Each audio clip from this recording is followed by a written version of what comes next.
when I played Crisis Core for the first time a few months ago, I could not believe how much of FF7 Remake's DNA was in that game.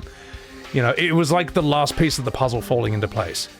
FF7 Remake makes no sense as a remake of OG FF7. It doesn't look like it, doesn't feel like it, doesn't play like it.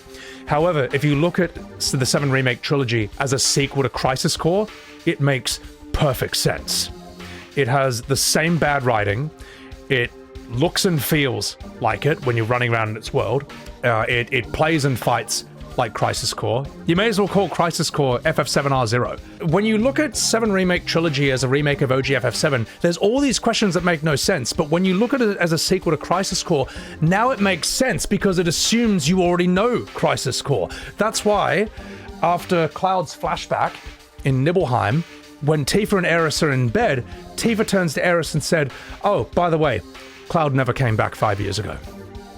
Those of you who know the OG story know how much of an atomic bomb of a piece of information that is. That is nuclear, that piece of information. And she basically drops it like as soon as you get out of Midgar. That is not supposed to be dropped until like the middle to the end of Disc 2. But the problem is, Remake Part 1 and 2 are basically Disc 1, so we're screwed, you know. And then when Cloud, I think, is back in Nibelheim, right before Cat Sith box throwing, my favorite segment, Cloud has a flashback of a soldier who gets washed down the river, and he's like, "Hey, that was Zack."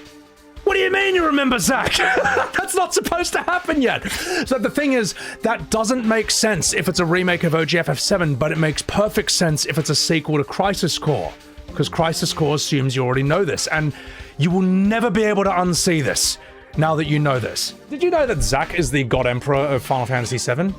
Did you know that Zack is the reason Aeris took up selling flowers? Did you know that Zack is the reason Aeris wears a pink bow in her hair? Did you know that Zack is the reason Aeris dresses the way she does? Did you know that Zack is the guy who named Tifa's bar 7th Heaven? I didn't know that until Crisis Core correctly informed me of that about 10 years after the OG game. Fancy that!